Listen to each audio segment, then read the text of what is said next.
agora, vamos para mais uma palestra. E hoje, agora, com Guarani, da Confiance Medical. Confiance Medical, que é uma das empresas parceiras desse evento. Aproveito, novamente para agradecer, de fato, contribuir para a educação, contribuir para a divulgação e compartilhamento de informações na área da engenharia clínica. Então, muitíssimo obrigada. E vai ser uma palestra sobre como a engenharia pode ajudar a acabar com a cicatriz da cirurgia aberta. Eu estou muito ansiosa, muito animada por essa palestra. É de uma relevância enorme. Já tive a oportunidade de visitar a Confiance Medical no Rio de Janeiro. É uma grande satisfação e privilégio mesmo tê-los conosco nesse evento. Guarani, que ele é fundador da Confiance Medical, empresa que está ajudando a acabar com a cicatriz da cirurgia aberta através da popularização de procedimentos cirúrgicos minimamente invasivos.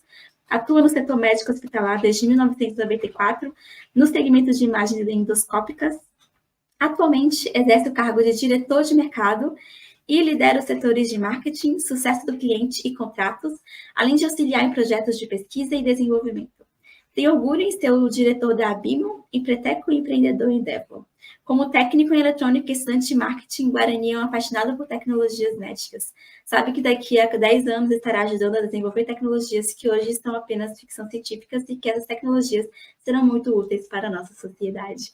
Guarani, muitíssimo obrigada por estar aqui conosco. Será um privilégio enorme ouvir e compartilhar suas experiências. E muitíssimo obrigada. O espaço é todo seu da Confiance Médica. Mariana, muito obrigado. Que responsabilidade, né? Falar logo depois do professor Calil e do mestre Yuri, nossa mãe, né? Então a gente primeiro olhou um pouco o cenário do engenheiro de forma bem ampla, olhamos aí o cenário de infraestrutura e acho que agora a gente vai pensar um pouquinho de um dos setores do hospital, né, daquilo que a gente falaram aí anteriormente, que é trazer um pouco aí da visão de videolaparoscopia. Eu também, como eles falaram e mencionaram aqui, também sou um grande admirador do seu trabalho, então eu parabenizo aí a Eduts, toda a equipe da Eduts, né, por estar aqui transferindo conhecimento. Eu lembro muito de um publicitário que eu estudei, chamado Júlio Ribeiro, e ele tinha um livro que tratava de uma analogia muito interessante ao mercado, né? Ele falava o seguinte: o mercado é como se fosse uma bexiga de encher, né, uma bola de encher, e você coloca lá dentro moscas, né? E aí tem mosca que senta no balão e faz esse mercado descer. Tem mosca que faz voos intermediários e não fazem tanta diferença, mas mosca boa de verdade é a mosca que faz o balão subir. Então, aqui está cheio de mosca boa, então, tanto vocês aí na organização, os palestrantes maravilhosos e todo mundo que está online aí nessa segunda-feira, essa semana maravilhosa, com conteúdos fantásticos. É realmente muito bonito ver o quanto tem de gente interessada em realmente evoluir e trocar. Então, por favor, fiquem à vontade aí. Eu vou trazer um conteúdo diferente do que eu estou acostumado a trazer. Geralmente eu falo muito de tecnologia apenas.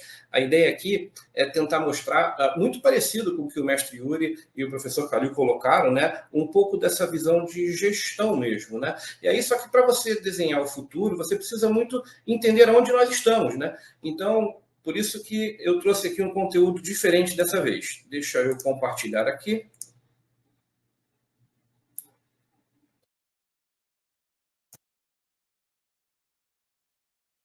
Beleza? Bom, então, mais uma vez, obrigado pelo convite, Mariana. E, por favor, fique à vontade para interromper a qualquer momento para a gente trocar aqui, tá bom? Bom, pessoal, como a Mariana apresentou, a ideia é trazer um pouco de como é que a engenharia clínica pode nos ajudar a acabar com a cicatriz da cirurgia aberta, né? E todo mundo aí teve impacto na pandemia, né? Quem viu a foto da publicidade do evento viu que os cabelos brancos chegaram, né? E essa foi o impacto da pandemia para mim. Então, como eu não vou pintar meus cabelos, o cabelo branco chegou aí nesse momento. Bom, quero começar falando um pouco de uma experiência pessoal que eu tive recentemente, mês passado. Eu realmente fiquei até com receio de não conseguir participar aqui, mas depois de 29 anos atuando no mercado de endoscopia e videolaparoscopia, eu nunca tinha tido a experiência de estar do outro lado da mesa, né? Eu sempre acompanhei muita cirurgia, sempre acompanhei muita instalação, muita infraestrutura, mas eu nunca tinha realmente deitado nessa mesa de paciente. E aí, mês passado, no dia 10 de outubro, eu tive aí uma programação, uma cirurgia eletiva para desvio de septo. E desvio de septo é uma cirurgia simples, comum, quem está acostumado no dia a dia do hospital sabe o quão comum isso é. Porém, 9 dias depois da minha cirurgia, eu tive o que eles chamam de um sangramento de bica aberta, né? Um sangramento abrupto. o que me levou a realizar uma segunda cirurgia, dessa vez emergencial. Eu cauterizei o sangramento, porém, 7 dias depois aconteceu de novo. Então, meu último mês foi bem complicado em termos pessoais, porém isso acabou confirmando para mim algumas coisas que a gente sempre ouve no dia a dia, só que quando você está do lado do paciente, deitado numa mesa, ou quando você está em casa com o nariz sangrando, você sabe exatamente a diferença que faz você ter a disponibilidade, ou seja, a equipe cirúrgica no segundo toque telefônico estava disponível em todas as emergências que eu tive, a orientação correta do que fazer. Eu moro a 1 hora e meia do hospital, então a orientação do que fazer para estancar aquele sangramento, se eu ia para um hospital mais próximo da minha casa, se eu realmente seguia até o hospital onde eu havia sido operado ou não, e a equipe médica foi 10, ou seja, eles foram realmente muito bons nessa orientação correta, e ao chegar lá, ter a tecnologia disponível para realmente ver o que estava acontecendo no meu nariz ali no ambulatório. Por acaso era um sistema da Confiance Médica, mas tinha ali uma imagem Full HD, com uma câmera Full HD, e que no ambulatório mesmo foi possível ver exatamente qual era o ponto de sangramento e tomar decisões ali, tanto de reoperar da primeira vez, quanto de reoperar da segunda vez. Então, para mim, eu posso dizer para vocês que foi uma experiência muito dura, foi realmente traumatizante estar no outro lado da mesa, ou sentado na mesa de cirurgia, sendo anestesiado. Porém, isso confirma demais o que nós que trabalhamos com o suporte a essas equipes também temos que replicar, que é uma altíssima disponibilidade, uma orientação correta para os nossos clientes, sejam eles internos ou externos. E aí, quando eu falo internos na empresa, a gente tem vários departamentos, então esses departamentos precisam se falar muito bem para que essa orientação correta chegue na ponta, no médico, e para que a gente consiga manter aquela tecnologia sempre disponível. Foi fundamental no meu caso, e é fundamental no caso de milhões e milhões de pacientes todos os dias. O que a gente faz aqui, a gente tem que pensar sempre que tem uma vida sentada naquela mesa lá, né? Bom, então, como eu falei, a gente já viu aí 2 aulas maravilhosas, onde a gente viu um pouco esse cenário da engenharia clínica, de forma macro, da infraestrutura, e agora a gente vai pensar um pouquinho alguns dados da videolaparoscopia, né? A gente acabar com essa cirurgia aberta é uma tarefa que nós da Confiance sempre soubemos que não é uma tarefa para uma empresa só. Não é uma tarefa para apenas um player do mercado. Não adianta a gente achar que apenas a Confiance Médica vai conseguir fazer isto.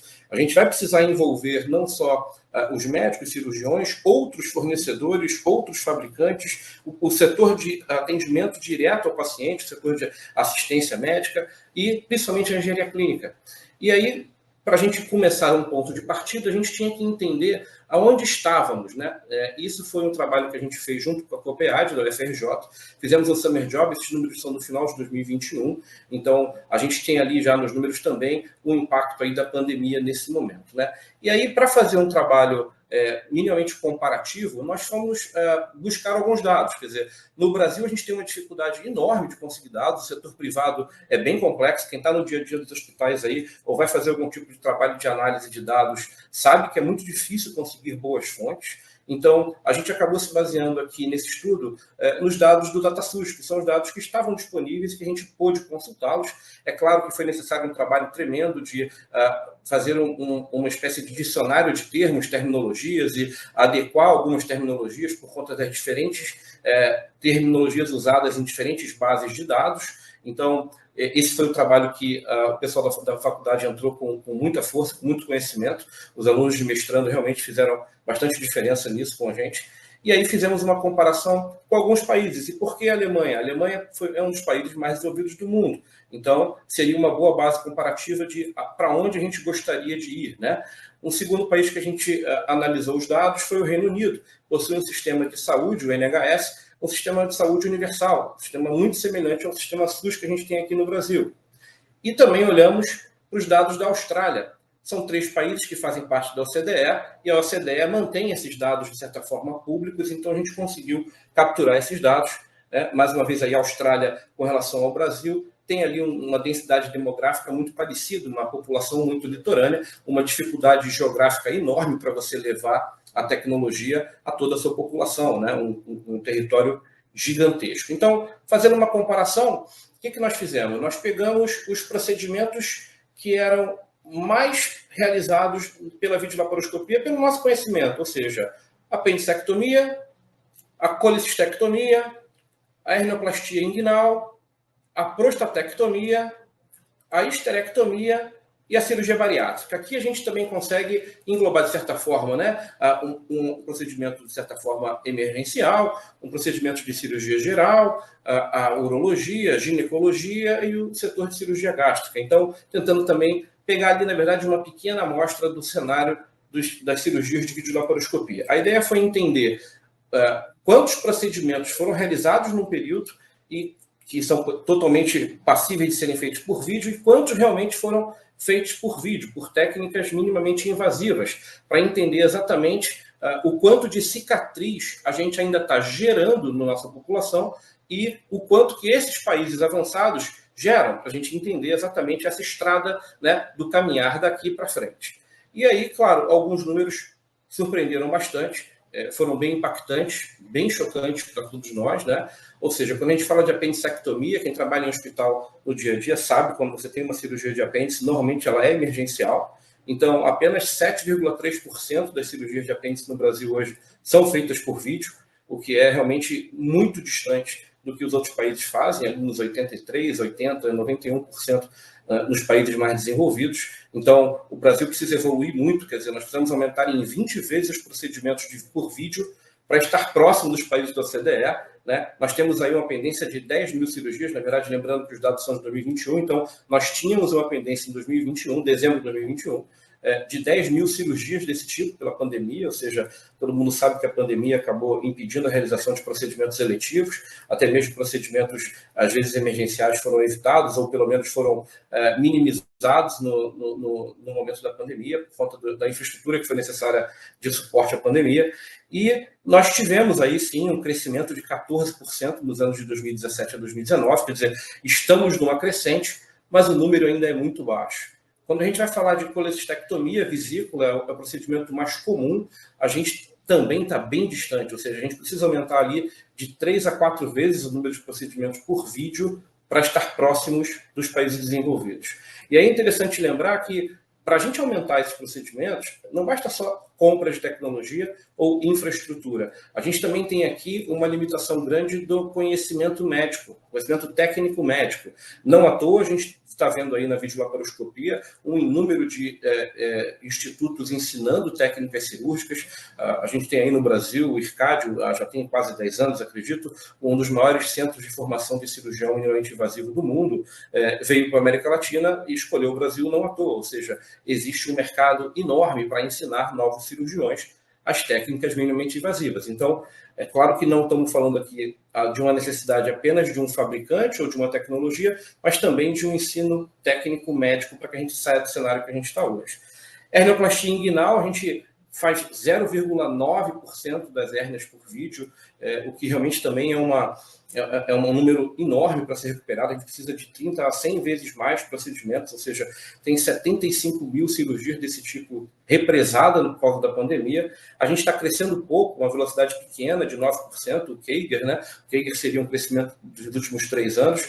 Então, é claro que também tem uma outra questão relevante para comentar, e aí nesse dado de prostatectomia a gente levantou no nosso estudo, que foi até quanto desses números estão subdimensionados ou subnotificados ou hipernotificados, né? Ou seja, a gente sabe que o modelo de remuneração brasileiro ele é um modelo que é muito questionável, ainda carece de evoluções. O lado bom dessa história é que a gente está vendo aí alguns grupos de gestores discutindo muito novos métodos de remuneração, por exemplo, tenho ouvido falar muito da remuneração por desfecho, né? Se você tem uma equipe cirúrgica A, uma equipe cirúrgica B, uma equipe cirúrgica C, se a equipe C tem muitas reoperações, será que ela não tem que receber menos por cada procedimento seu do que a equipe A, que libera seus pacientes no menor espaço de tempo, com menos dor e com mais segurança, com praticamente 0 reoperações? Então, está se discutindo muito o modelo de remuneração do procedimento cirúrgico no Brasil, e eu acho que isso é totalmente positivo para que a gente evolua o modelo que a gente tem hoje. Então, voltando à prostatectomia, a gente tem que aumentar ainda de 4 a 9 vezes, ainda dá para aumentar bastante coisa. Tem uma explicação boa também sobre o mercado de urologia, né? Os urologistas foram os primeiros a utilizar as técnicas minimamente invasivas, só que a primeira geração que experimentou ainda utilizou tecnologias muito incipientes. e o nível de intercorrência foi muito alto lá atrás. Então, quando você pega os grandes pioneiros da cirurgia minimamente invasiva urológica, eles são de uma geração anterior. E a nova geração, que já está pegando equipamentos ópticos digitais com imagens maravilhosas, já está performando melhor com minimamente invasivo do que com cirurgia aberta. Ou seja, o pessoal já está sendo treinado para cirurgia minimamente invasiva. Então, a prostatectomia ainda é um índice que está acompanhando bem aí o resto dos países desenvolvidos, né, em termos de volume de cirurgia por vídeo versus cirurgia aberta. A esterectomia é um número que também está muito distante, ou seja, a gente precisa aumentar de 100 a 200 vezes o volume de esterectomia por vídeo, né? Enfim, a pandemia também deixou aí 23 mil cirurgias desse tipo represada e nós temos aí um crescimento de 16% no último ano. Quer dizer, de novo, cada cirurgia dessa vai encontrar um cenário diferente. É muito complexo também a gente querer, por exemplo, comparar, como disse o mestre Yuri, nós temos diversos Brasis aqui dentro do Brasil. Então, uma coisa são os números das grandes capitais, e a gente encontrou isso nos nossos dados, uma divergência grande, com os números das cidades médias, das cidades pequenas pelo Brasil, seja pela falta de cirurgião, seja pelo pouco investimento de infraestrutura, seja pelo pouco investimento em tecnologia, certo? E a cirurgia bariátrica, a gente não encontrou muitos dados, mas olhar para a cirurgia bariátrica com 9,7% apenas sendo realizada por vídeo, é loucura, né? Porque a gente sabe o impacto no corpo humano de uma cirurgia bariátrica, né? No passado, nós tínhamos no campo da cirurgia uma frase que todo mundo falava: olha, grandes cirurgiões, grandes incisões, grandes cirurgiões. Ou seja, quanto maior a incisão, mais cirurgião, o melhor cirurgião era aquele, porque, de certa forma, aquilo levava a um risco tão alto que só entrava numa cirurgia grande quem tinha um domínio cirúrgico muito alto. E aí, graças a um trabalho muito forte, a própria videolaparoscopia, hoje ninguém tem muita dúvida dos benefícios dela para os pacientes, o pessoal começou a reverter essa lógica, e hoje a gente sabe que quanto minimamente invasivo, melhor, né? Na verdade, o que a gente está vendo aí com a cirurgia bariátrica, inclusive, é um movimento bem interessante, né? A gente está vendo primeiro a cirurgia chegando, e agora chegando muito forte aí os medicamentos atuando nessa área de forma bastante efetiva, com muita eficiência, né? Então, esse, de certa forma, é o cenário. A gente ainda precisa evoluir muito. É claro que existem diversos outros tipos de cirurgias que são possíveis de serem realizadas por vídeo. A gente até pensa em fazer um estudo um pouco mais aprofundado. A gente está reavaliando isso para esse ano que está entrando e trazer mais dados ainda para que a gente possa, inclusive, motivar políticas públicas, trazer isso para secretarias municipais, estaduais, enfim, tentar fazer um trabalho de advocacy, né, de mostrar que a videolaparoscopia, o minimamente invasivo, todo mundo ganha. Quer dizer, o paciente não se tem dúvida. O hospital que libera o leito em menos tempo também não tem a menor dúvida da economicidade que a videolaparoscopia gera, né? E quando a gente fala de engenharia clínica, a gente está falando de uma gestão tecnológica que, sendo bem feita, a gente consegue realmente fazer diferença na comunidade que está em volta daquele hospital, naquele bairro, naquela cidade. Sem dúvida nenhuma, é um trabalho muito bom para ser feito. E aí, traçando um pouco um paralelo, né, entre o mercado de videolaparoscopia e o momento mercadológico da engenharia clínica. Eu trago aqui, é claro que eu vou chover uma olhada em alguns temas, mas é muito interessante falar de que o mercado médico hospitalar ele está hoje dominado por grandes fundos de investimento. Ou seja, a gestão médica hospitalar, a gestão hospitalar hoje, ela é muito mais orientada a resultado, a número, a dado, né? E quem é que é o profissional que está qualificado dentro dos hospitais para trazer dados para uma boa gestão? Então, acho que não tem ninguém mais preparado do que um engenheiro, seja ele um engenheiro clínico, um engenheiro biomédico, para que esses dados sejam compilados e tratados e consigamos aí interpretar, virar informação realmente para tomadas de decisão, né? Dentro desses gestores hospitalares, ou seja, eles têm hoje uma limitação. Quando você senta na cadeira de gestor hospitalar ou conversa com o gestor hospitalar, quem trabalha, por exemplo, em um hospital de plano de saúde, sabe a grande preocupação que é você investir sem afetar o endividamento. Então, índice de liquidez, de solvência, o endividamento passaram a ser grandes preocupações. Então, os melhores gestores, inclusive com a ajuda de engenheiros clínicos, estão trazendo aí soluções para isto, né? Ou seja, quase que 50% dos investimentos hospitalares são equipamentos, né? E a manutenção é o segundo maior custo de um equipamento, só perde para o custo de aquisição. Então, quem são os profissionais, novamente, que vão ajudar esses gestores com um viés financeiro, com um viés de business, de negócio, né? Então, cada vez mais o engenheiro clínico vai precisar começar a entender de plano de negócio, vai precisar de entender de visão estratégica, vai precisar entender do que é uma DRE, o que é uma demonstração de resultado.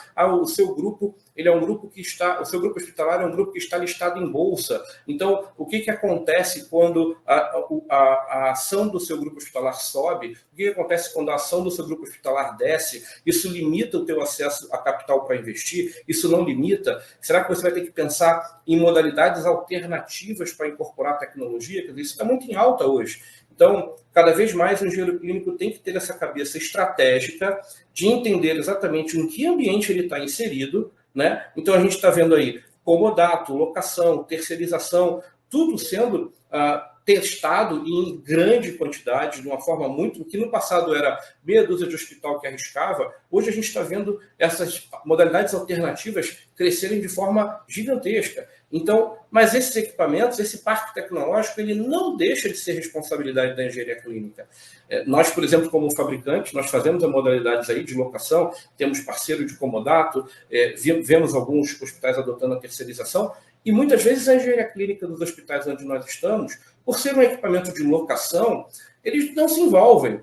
Eles não analisam se aquele equipamento está operante ou não está, se aquele equipamento teve algum tipo de falha que causou uma intercorrência, uma conversão de cirurgia de vídeo para aberta por falha do equipamento ou não. Então, claro, tem suas exceções, também não estou aqui generalizando de maneira nenhuma, mas o que eu quero chamar a atenção não interessa se aquele parque ele é de terceiro, ele é comodato.